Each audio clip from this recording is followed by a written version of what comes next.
Welcome to the O Brother Podcast. I'm your host, Dan Smith. Alongside me, as always, my brother from the same mother, Mike Smith. Dan, how you doing in the microwave of states? It's like deja vu. It was like take two. It is so hot here right now. Like yesterday here was brutal. It was brutal. It was Triple digit. triple digits. There's heat warnings. It's miserable right now. So yeah, trying to stay indoors, stay inside the O Brother studios, as it were.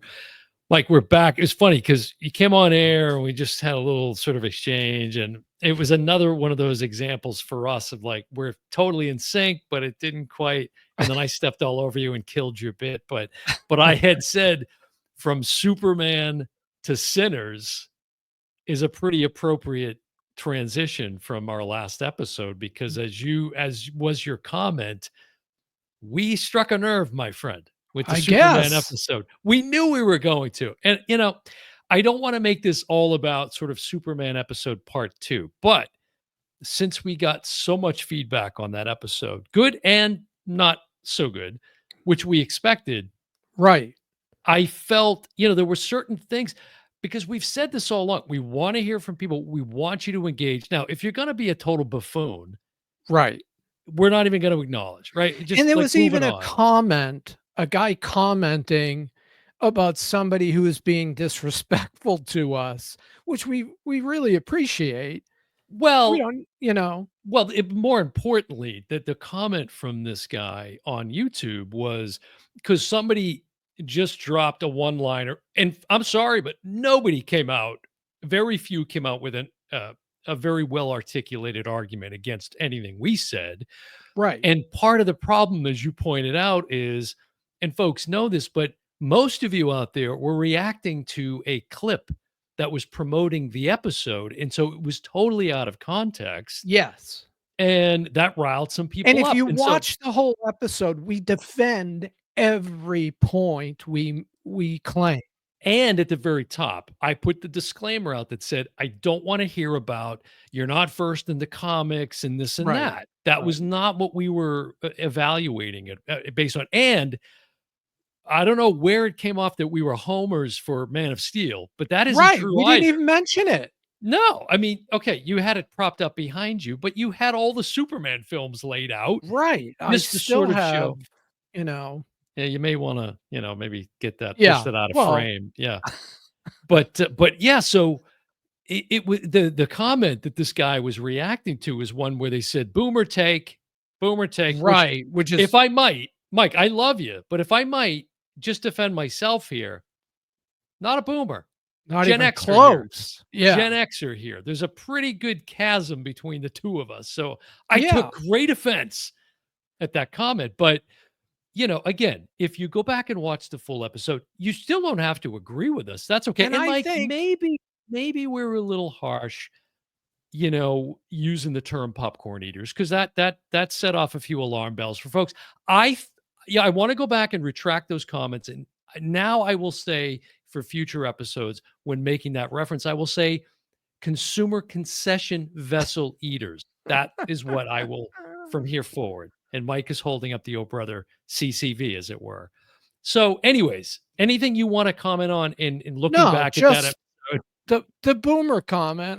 I wear that proudly. I don't like As you giving should. out my age, but doesn't that Mhm. give me more Superman experience? I don't Well, know. exactly. And You know. again, it was this whole, oh, there's a couple of old fuddy. Again, Right. folks, Right. if anything, I'm going to bring in the other, more youthful, perhaps, Correct.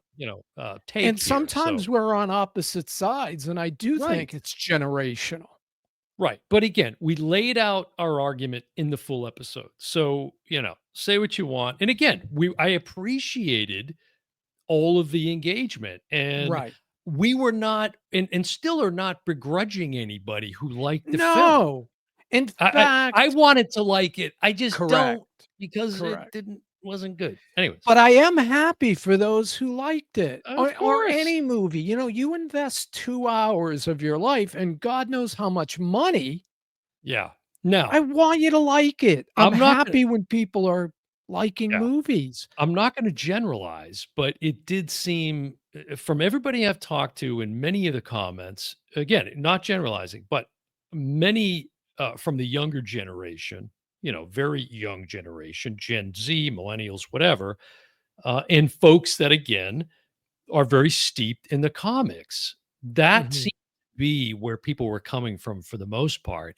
But this, like, idea that we're like, shills for Zack Snyder or something. I'm like, "Why, where the hell did that come from?" Right. I In don't even, I mean, fact, how much do we even mention Man of Steel in the, episode? we didn't, Right. and I remember we railed on Justice League. I mean, we were Yeah.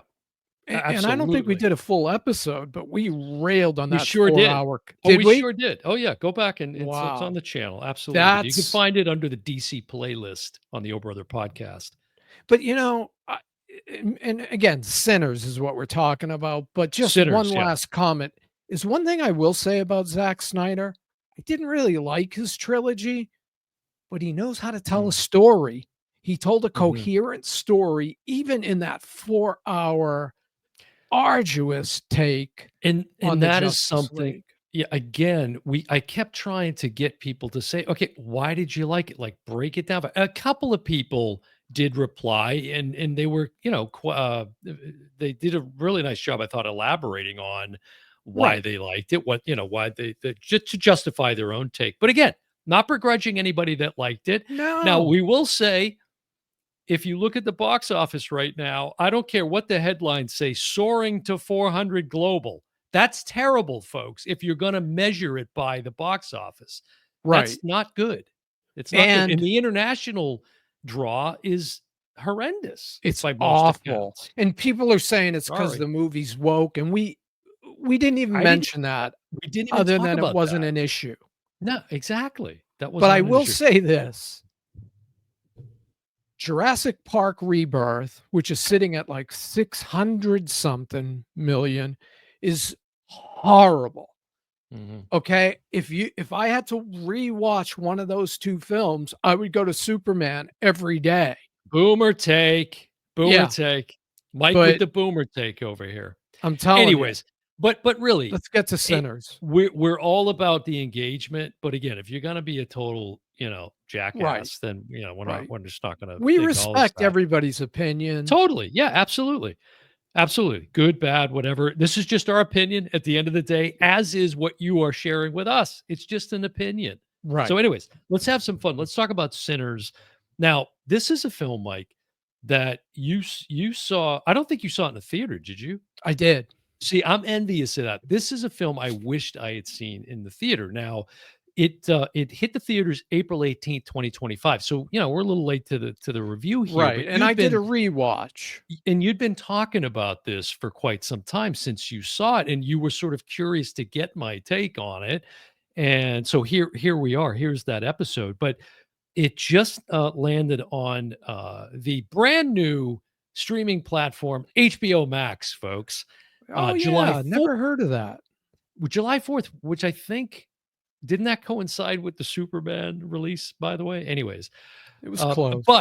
but so it's out on HBO Max as of this recording, directed by and written by Ryan Coogler, and we did an episode, I know, on Judas and the Black Messiah was one of his films. He did the original Creed. He produced the second and third. I know he was attached to those. Fruitvale Station, I didn't see, but he and Michael B. Jordan have collaborated on a number of times. So That and Creed and Black yeah, Panther. and Black Panther. Remember That's right. Black So Panther. they definitely have a shorthand. Yeah. And this is, of course, starring Michael B. Jordan in, we should call it Twinners, because it's about these two twins. In fact, go ahead and give us the setup on the film, Mike.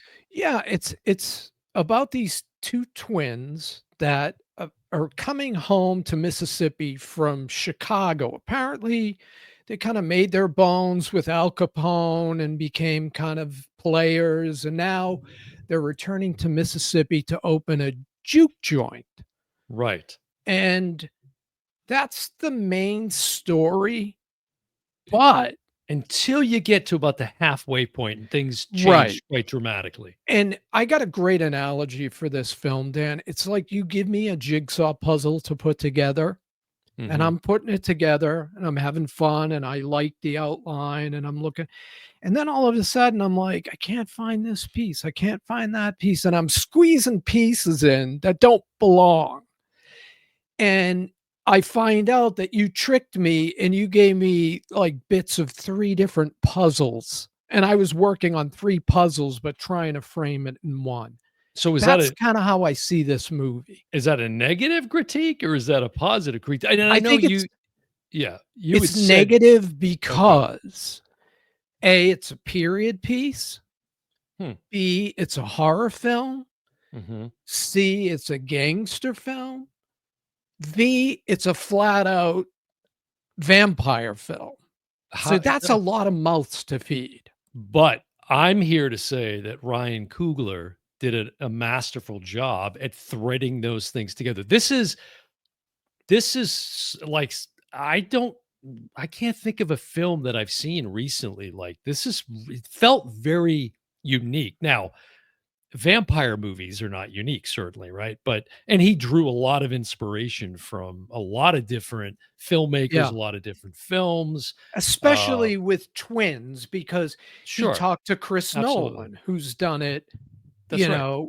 a The couple times. Prestige, Yeah, The Prestige with Hugh Jackman, sure. and he even Tenant. talked to Dead Ringers, No.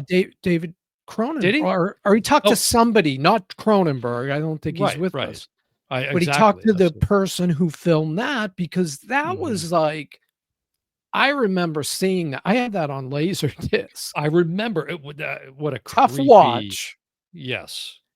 but it was Jeremy Irons was in the film playing 2 Mhm, characters, and it's the first time I believed that these 2 were different people.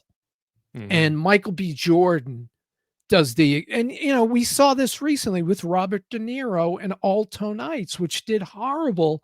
I thought he was excellent distinguishing between 2 characters, as does Michael B. Jordan.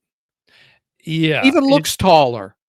right, it is pretty phenomenal what they did. So they're the Smokestack twins, right? Right. And you can see here Michael B. Jordan in both roles, and one of the ways that Coogler distinguishes this in the wardrobe is the colors, right? You've got Stack, who wears red, and on the left, and he runs a bit hot, right? So there's the red kind of element, and then you've got Smoke, who ironically Always runs a bit smoking. yeah, and runs a bit cooler, not as much of a hothead, as compared to Stack and he's wearing the blue. So that was just a nice touch, the way that they used the colors there. And then there's for those that watch it on HBO Max, there's a couple of featurettes that you get access Oh, I to didn't there. watch those. Yeah, and one of them is all about how they brought the twins to the screen in this way because of course, as you mentioned, the first thing I thought of was Dead Ringers, David Mhm. Cronenberg. And even going further back, we've often joked about the Jean-Claude Van Damme Double Trouble or whatever it Right, was. which is The horrible. technology is so advanced now that they're using AI like machine learning Although to generate a lot of these effects. this was very challenging to do because he did it in multiple ways. He used body doubles, Yep, right? Which a lot of times you can get over the shoulder shots from one character looking at the other. sure. But sometimes it's just in the editing. And there's an early sequence where they hand off a lighter, Cigarette? Oh, yeah. cigarette lighter to each other. And they made a point of when the writer and the cinematographer talked about this, Coogler and his cinematographer, Let me they quickly wanted that. Autumn Durald Arkapaw is the cinematographer Okay. because I want Did to a give him great job. credit. Fantastic job, yeah. And they took a lot of time to get that shot because and ironically, we have a home video where I had shot with a friend of mine where I was having a party and I Mhm. was answering the door and I would open the door and it would be me that would come in. Yeah, an right? early version An of early that. version of this, Very yeah, but previs effects. and you see even the crudeness of that in 1980 whatever, Mhm. and how smooth I mean, I really thought in fact, I had to look at the IMDb to make sure it was Michael B. Jordan in both roles. Yeah, well, it isn't but again, it isn't just like the split screening and those sort of things. I mean, like you said, they've got the body double, and then they're using machine learning to kinda put Michael B. Jordan's face onto the body Right, double in a right. lot of the sequences, and so the one you're talking about, there's a shot in the featurette with the body double leaning against a car right beside him, handing him the lighter. Like, you see that sequence between the 2 of them. Right, And right. they even go into talking about this new rig that they had come up with, or that's fairly new, it sounds like, where Michael B. Jordan, puts it on over his head. It's got like this harness and it's got cameras like 360 all the way around him, Mm. capturing all this footage that helps them. The computers learn the facial expressions and the movements and everything. It's Well, really and phenomenal. this is, people don't really get how challenging that is because sometimes you're talking to a body double, sometimes you're talking to no one, but you have Mhm, to imagine and you have to get the sight line right because when the shot comes together, they have mhm. to be looking at each other. And he would be doing this, Michael B. Jordan, that is, would be doing this in the same day. He'd act Right, out a sequence, leave, come back, and then right, have to play it in the other character, and it really is phenomenal because it's in some ways, it's very subtle, it's very nuanced, the things that differentiate the twins, and there's right. a great line in the very beginning when the 2 of them are meeting up with this character named Hogwood, who's basically the head of the clan. He's like the grand dragon of the KKK, and they're Another making a deal. storyline. Yeah. Yeah, they're making a deal to buy this building, to open this juke joint that you mentioned. And the Hogwarts looks at him. He says, "You cousin?" Or he said, "You guys twins?" And he goes, "No, we're cousins." Like Right, right. sarcastically. It's really Yeah. funny. The cast is really, really good. There's some you got, some really heavy hitters here, some who I don't know. Miles Kate, who plays Sammy, is a big character in the film, but then you got characters like Delroy Lindo, who's Mhm. been in so many movies over the years, and Malcolm X, for example. He plays a character named Delta Slim in this, but it's a really great cast. And, another thing that was interesting I found, obviously the music is a big part of this, right? They're Mhm. in Mississippi. Now, what you tend to kind of lose sight of almost is this film is taking place over the course of one day, Right. which is really remarkable when you think about it. And what's funny, I realized on a kind of second pass through the film is the events take place, Mike, on October 15th. Does that ring a bell? Hmm. It's a Yeah. very important day in Very history. important Not day in sure history. why, but Yeah, yeah. possibly someone's birthday. But it takes place in 1932, which is towards the end of the Volstead Act, which was, of course, what enforced the prohibition of Prohibition. alcohol. Yeah. And as you said, the twins are coming back from Chicago. There's very subtle reference that they worked for Capone up in Chicago, but they've clearly made off with a lot of booze from Chicago that they're going to use to get this juke joint off the And they got ground. money. And they got money that they stole. So, someone's gonna be coming for them eventually. And, Right. sounds like their dad was no prize. He sounds like he was a pretty evil character as they reference him throughout the film. I even Smokestack, the names of the 2 twins. Well, you know where that came from, Well, if right? you look it up, there's a lot of different sort of meanings, especially within blues culture.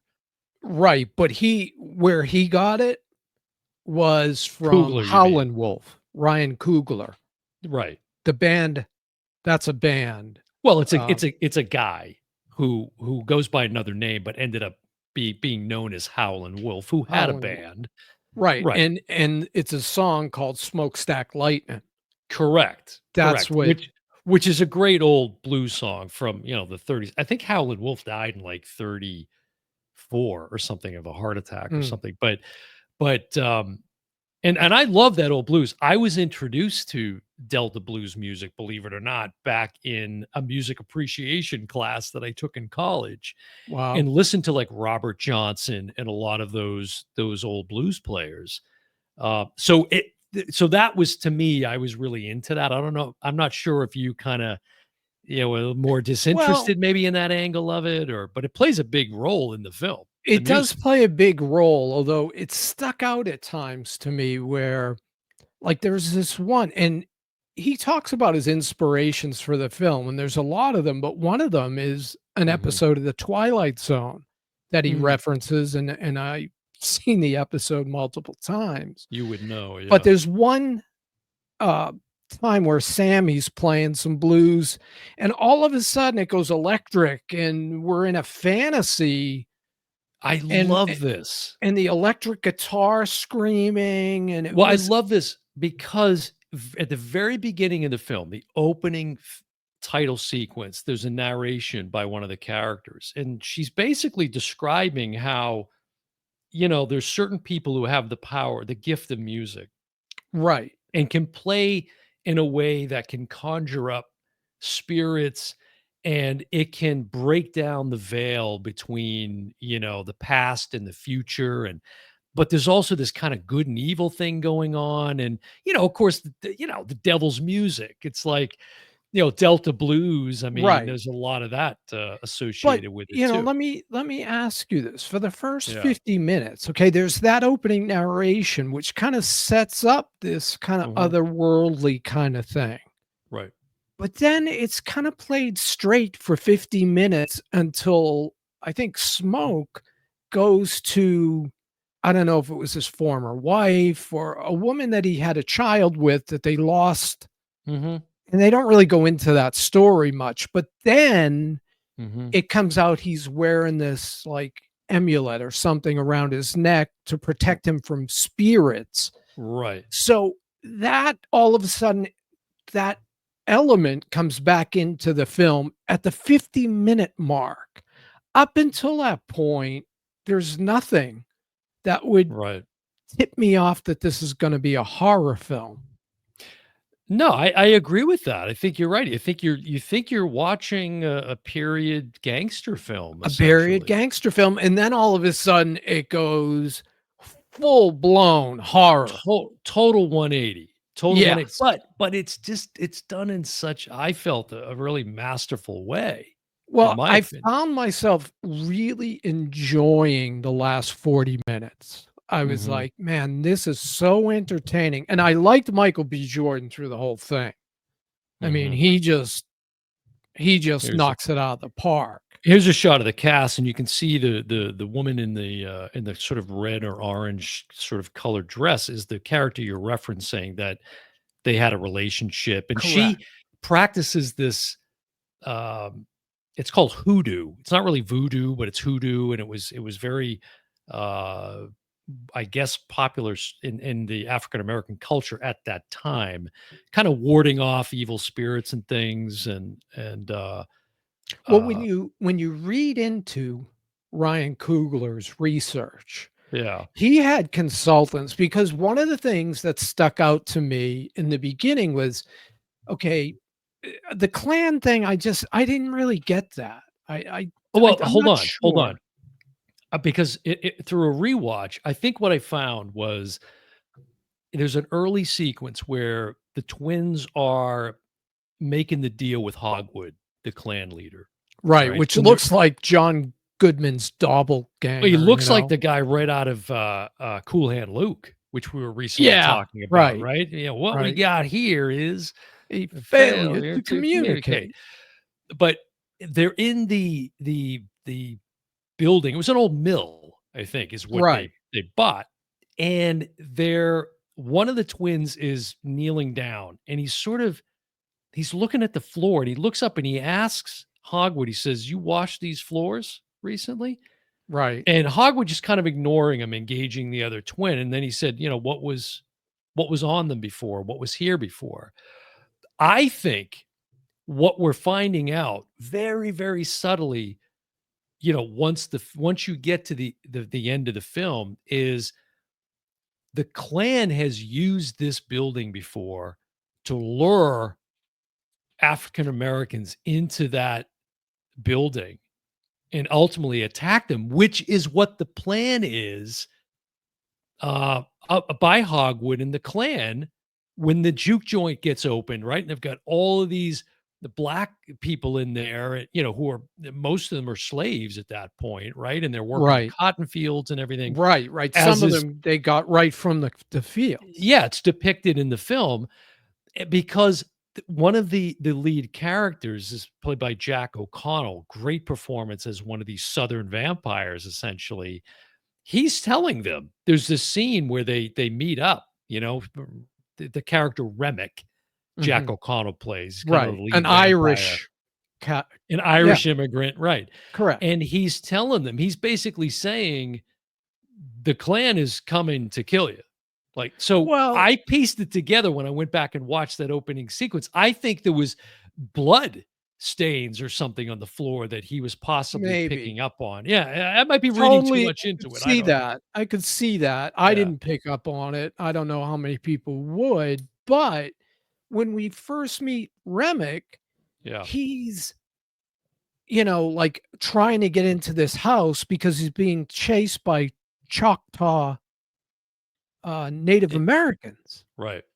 So, like, that confused me, like, okay, and again, he had a consultant about there was this kind of, um, collaboration, yet at the same time, kind of instigation between the Choctaw and the Asian Irish community, Yeah, the because we Choctaw were meet like the vampire hunters, right, essentially. and we meet early on, like, it's all it's basically an all black community, and these 2 Asian characters kinda stick out, They and were I'm like, great. "Oh, okay, that's kind of odd," but then Yeah, when you read the research, because this is the Mississippi Delta we're talking about, right. and sure enough, there was a big Asian population that they Yeah. coexisted, and they built that whole set, that Mhm. street in the That whole beginning, town, yeah. that's built from scratch. It's amazing. And again, I don't know how many people are gonna get this, but you could tell that the businesses are almost segregated Mhm. across the street from each other. Right. And again, it's something I wouldn't know if I didn't go and do a deep dive like you did into the film.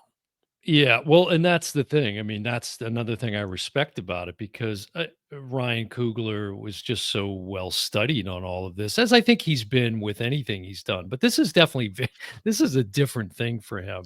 And going back to the music, what I didn't realize is that he's had a long time collaboration with Ludwig Göransson, who I immediately recognized, who's in one of the featurettes as the composer for the Mandalorian score, Mm, and an incredibly talented composer. This guy is unbelievable, and the music just plays such a central theme throughout. Now, you mentioned the sequence where it almost is like this fantasy sequence, right. but it's so beautiful because, like, Coogler, he does this awesome thing where you're seeing visually characters from the past and the future, as you pointed out, from all different cultures, but Yes. they're all sort of mixing together because of this central thread, this common thread of the music.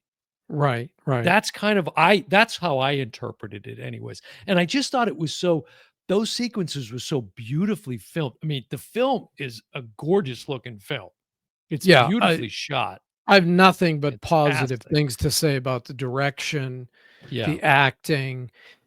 Again, it always comes down to story for me where I feel like Mhm. if he had stuck with just the brothers and the kind of vampire line and got there quicker, I think I would have enjoyed it more. Yeah. I See, did enjoy the latter half of the movie. I thought that that made it even more striking. the way that Well, he it kind of did, and I think for me, that was kind of a negative thing, like, when all of a sudden they go from playing blues to doing an Mhm. Irish jig, Well, it here's the was a interesting bit bizarre. well, speaking of that, okay, so there's another sequence, spoiler alert if you don't wanna hear any of this, so, tune out and come back and after you see the film, because I would highly recommend you see this film. There's a sequence where Remick is leading this band of vampires, and they're playing kind of an Irish folk song of some kind, and he starts doing some Irish stepping, which, I mean, the guy either trained to do it or he knew how to do it. It was a great sequence where he's Yeah, doing what that was the stepping. Lord of the Dance or whatever? Lord It of was the almost kind of that Dance. kind of It thing. it was that kind of thing, yeah. Yeah, But it goes from that, and there's this really subtle sequence where that kind of ends, and there's a shot that, Coogler has where you see Remick's character in the take background of this character, and all of a sudden, as the sequence is about to cut, you see Remick's character kind of float up in the air, to and take that's when flight. you know, That's right. okay, something crazy's going on here. See, Something now, nuts is happening. I absolutely caught that. Yeah, So but it was that very was subtle. it was, but you could tell he went airborne and you were like, Yes. "Okay, something bizarre is about to go down." Now, again, about 50 minutes in, when Smoke is meeting with his, former lady, they're Mhm, talking about, supernatural and be on mhm. guard, and of Yeah. course that comes up again because she goes to that night, she goes to the party because they're having the opening night. Mhm. I forget the name of the place. What did they name it? I don't even remember. Yeah, I don't I even don't remember know. the name, Yeah. but the opening night, all these people, from different, you know, communities come together, Mhm. but there's a certain segment that aren't invited, Right. which are these, you know, people that show up that are we find out are vampires. Now we know Right. something's up because Remick shows up at their door Mhm. and something bad goes down. We don't see it at that point Oh, you're talking about earlier in the film. Yeah, yeah. early in the film. Yeah. Well, a couple of things. One, just a quick callback, as I was saying that I interpreted that early sequence when the twins were making the deal with Hogwood. Yeah. Later on, Remick, as I told you, is telling them, "Look, this is the plan. These guys are, come with us because we'll give you eternal life, et cetera, et cetera." Right. He references the juke joint as a killing floor. Hmm. So, or one, not Remick, but a character that's with him, references that as a killing floor. So that made me think that that was what was going on there.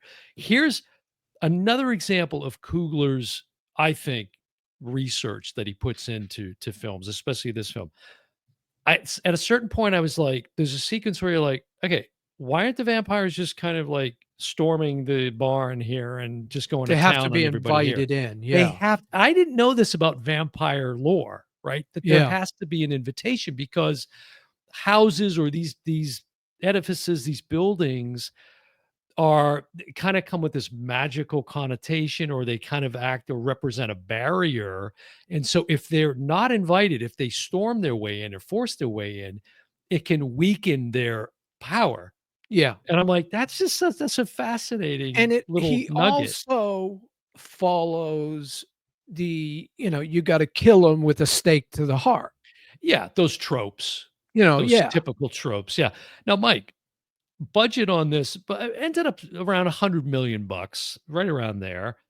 Opened at 48 million. Domestically, it's brought in about 279 million bucks, and worldwide, it's done a little less than 400 million, like 370 million, somewhere in there. Mhm. But as compared to the film that we reviewed on our previous episode, this film to me should be doing a lot, or should have done a lot more money. Yeah, It's a well, great streaming film. it's Great film to making catch on streaming. it's definitely making making money. We Yeah, know yeah, that, yeah. because And there wasn't a huge marketing budget for it. right, right. Well, it's also a long film, right? So here's an example of a film that's 2 hours and 17-minute runtime. Mhm. I told you, did not feel that way to me. I felt really satisfied. I didn't feel like it went too long in any But particular area. I mean, to your point, you wanted to get there a little quicker Yeah. maybe, or not drag out the first act so much, but But what about my analogy that I started with about the fact that this is a puzzle and you're putting it together and some of the pieces don't quite fit and I have to force them into place? see, I didn't feel that way. I felt that Coogler did such a nice job. It all fit to me, Yes. especially these little gems and nuggets. I think he was sprinkling throughout that if you go back and watch it again, like the thing I'm Right. talking about, the killing floor, it all kind of comes together. But at I that thought I length of thought it did. time, Yeah. again, I've watched it twice. It sounds like you've watched it twice. Hmm. Yeah. I mean, that's a lot. That's a big commitment to make for somebody to get these connections. You know what I Yeah. mean? Yeah. And again, a lot of the movie I really liked, Hmm. but would I recommend it? Oh, I Borderline. absolutely would. Like, I Oh, would recommend it to horror fans, definitely. And if this is not a family film. but it's not, yeah, but I don't want people to get the wrong impression that this is like a slasher film or this is Terrifier or something like that. No, This it's is a not different thing. that out, but it does have its share of But it's gore. not that far removed from, go watch the Twilight franchise and you're gonna see, vampires biting people's necks and ripping this and that. Like, there's some intense stuff in there. I don't think it's any more than that, to be honest with you. I I really don't know, don't. towards the end, I thought it was a bit excessive, like, that's when I was like Yeah, and again, I get that. I enjoyed that element of it, which is kind of odd, Yeah. but, again, the research he had, uh, a twin consultant on the film, he had an Mhm. Asian American consultant on the film Oh, that yeah. was steeped in Asian culture, he had a Choctaw, uh consultant on the film. It's incredibly well researched. Very well researched, yeah. And if you do that kind of a dive into it and appreciate all those elements, Yeah. then yeah, you're gonna like this film. Here's a I don't know shot how of much work people are gonna do. Ryan Coogler and Michael B. Jordan, behind the scenes here talking That about was his another thing. I sequences. guess it was like 100 degrees, and Michael B. Mm. Jordan is wearing these heavy duty Mhm. three-piece suits, Yeah. and apparently not complaining, just the opposite, telling everyone, "Hey, we'll get thr" look at I mean, that's heavy clothing, Sure. and it's like, this is, New Orleans. That's where they Yeah. filmed it. And it's funny because he's not a big fan of this, like, of horror films. Like, it No, this is scares him, he doesn't like it. his Well, first but he horror film. doesn't, as a consumer, like, as a viewer, he doesn't, Right. it's not his thing. I gotta say, I have to say, because I was so, and again, spoiler alert, okay? So, one of the main characters we mentioned, Sammy, who is a cousin of the twins, Right. and his father's a preacher and really doesn't want him going to, but he's a very talented blues musician. Yep. And the actor learned how to play the guitar for the film. He's a talented singer anyways. He Yeah. already was, but he learned how to play the guitar. And there's a sequence early in the film when he's in the back seat of the car with the twins and he starts playing the guitar and Michael B. Jordan's character is reacting to him playing it like, whoa. Right. And that was the first time that Michael B. Jordan heard the actor So it's perform. probably legit. It was legit. It was Yeah. totally legit. But that character is portrayed at a latter point in the film, which it ends up in 1992, right? So you follow this character like 60 years later, And it's Buddy Guy. and it's Buddy Guy, who I've seen in concert at the House of Oh, Blues, wow. who's just a phenomenal, legendary guitar player, blues Right. player. So when I saw him on screen, I just lit up. Yeah. And he was so good, and it was the perfect person to cast in that role, and he did a great job. He did a great Yeah. job in the role. Yeah, He's I a hell of a recognized them character. instantly. Oh When my I god, when you saw see him, I was him, like, he's "That's like, what a it perfect was bookend." it was so perfect. It was so perfect. So, from beginning to end, I mean, this is a film I would go back and watch again. And I'm kind of bummed we didn't hold and wait for the Oh Brother Halloween Fest this year to dive into this Yeah. one, but I couldn't Yeah, wait because that long. and, it is. You talk box office. It's the second highest grossing horror film. There The you go. Sixth Sense Mm. with Die Hard actor. Bruce Willis, yeah. Yeah, I'm Yeah. just blanking Totally out. Bruce spaced on Willis, Bruce Sixth Willis, yeah. Sense, Right, and Haley Joel Osment. right. Second highest grossing horror film. Didn't it set a record? I thought it already surpassed that. Um, at I read The that 2 time of the days ver okay, ago. okay, So so it may very well. And yeah, right now, I think it's the number one movie on so HBO Max. it's another Seinfeld. You're doing very well. We get it. I don't know what that reference is to one of his stand-up bits. And again, as the scores, whatever story the scores tell, and I'm gonna give, the Oh Brother rating here tonight. For the first time, Rexer will be very, very proud that we're gonna give the Oh Brother, rating. IMDb has it as an 84 Metascore. That's about right, I guess. I'd maybe give it a couple notches higher than that, to be honest with you. But Rotten Tomatoes, 96, almost even. No, it is actually 96 from the critics and the audience. Wow. I'm sorry, the consumer concession vessel eaters. I So, I'm lower. I'm more in the 70s yeah, somewhere. you're wrong on this one. This is a really, really Well, well done film. I'm Really well saying good done. things here. I'm saying a Yeah, lot but of good things, but I'm it's pointing out. But a C grade? No way. This is way the work you just laid out all of the work that Coogler put into this, and you see it on film. It's I right there agree. for you to see. I And agree. Michael B. Jordan should be nominated for this film. That's how good he He is may be. in He this may be. film. He should be. And It'd be a crime if he wasn't. but I would say watch Alto Nights because I think De Niro does an equally good job playing two But that distinct film was terrible. characters. You said it yourself. Terrible. Yeah, no, this is a better film than Yeah, that, but don't have people but going again, down that, I'm in the rabbit hole. 70s, you're saying C, that's not the way I see it. That's me recommending it to more people, and I'm not saying don't go see it, but I'm Okay. recommending it to a certain group. I don't think so. And Because again, I it's point billed out why I lowered that score. it's billed as horror/drama, and it's got both of those things in it. Now, Right. yeah, 50% of it is drama and 50% is horror, I would say. I And think that's again, fair. I was not expecting a period piece. The whole gangster element at the beginning I Yeah. thought I was going to see a horror film. Yeah, And no, it got there, it did. but Yeah. it took a while.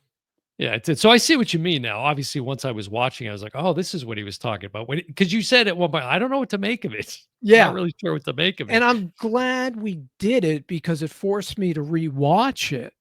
Yeah. I think I probably would have been a little more negative after the first watch, but I picked up on a few things that I didn't see the first time.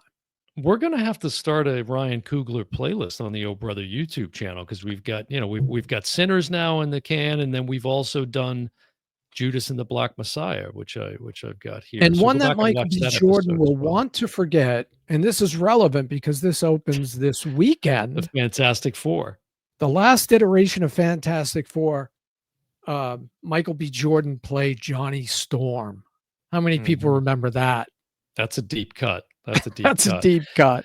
Anything else to say about Sinners here? So you're just saying that you're recommending it for a certain segment of the For sure, audience. yeah, like, Eh, I if don't I horror's your disagree. thing, definitely, Yeah, I disagree but because I think there's so much to learn from this film too, culturally. I really yeah, do. no question, and I love the direction, I love the acting, And I you should know say historically too. I mean, again, it's so well researched. It's like the okay, anyways, I'm just gonna leave it there. It's just yeah, very well it's researched. not Let's say to me, that. it's just not Hats for off. everyone. It's not Yeah, for hats off to everyone. Ryan Coogler. Well, there you go. Sinners, Mike. I'm glad. I don't know if you agree to get the taste of the Superman review out of our mouths Yeah. because Not clearly not so much the review, but just the we're haters. I the mean, sinners there. Well, no, listen, we'll take it all here, but again, if you're gonna be a knucklehead, right, stay like, off the boards. if you're gonna hate, give me Yeah. something, Hey, we and back I'll it be up. like, "Yeah, We back it up. You back it up. right." That's all. And that's coming from a Gen Xer. I just want to again put that out there. Not no boomer take here, folks. No, No boomer and, take here. I might be a boomer, but, I'm a young boomer. Mm, Dead silence on that that. is true. That Thanks for is true. backing me up No, that there. is true. I You are still on have the hair. How many you're baby on the boomers cusp. still have And you hair? don't dye it either, so kudos. Hats No, off to you. Yeah. no. Recent haircut looks good.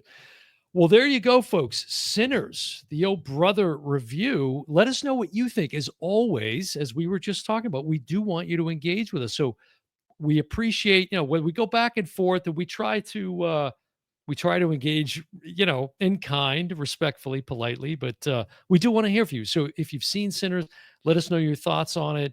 Do you side with me or Mike, or were you somewhere in the middle? If you haven't seen it, is this something you're curious to see? And Do you just, like horror? Is that your thing? just one last time, we're both saying this is positive. I am on Yeah, the positive absolutely. side of this. Recommending this film for sure. Go out and follow us. You can follow us on Instagram if you want, at OHB as in brother podcast, OHB podcast. Same as the website, ohbpodcast.com. Subscribe to the YouTube channel. Like and subscribe to the channel. Like the videos. We'd appreciate that. Helps get it out to more and more people. Appreciate everybody that has subscribed. I know we had this guy that commented on the Superman video and ended up subbing. We really appreciate that. Gave a really fantastic Yeah, breakdown, supporting again the argument against the boomer take comment that we got. But I'll take the boomer comment, but just follow it up. Let's have some right, substance there, right? That's right. what you're looking for from us. So we're And looking forward to the same from you. somebody that takes that amount of time to comment fully, we totally Absolutely. get that. Yeah, he was more articulate than we were, I think, on that episode. So if you want to come on the podcast at some point, let us know. Drop us an email. All right, Mike, that's going to do it for another episode of the Yo Brother Podcast. Been your host, Dan Smith. Alongside me, as always, my brother from the same mother, Mike Smith, and we will see you next time. Bye, everyone.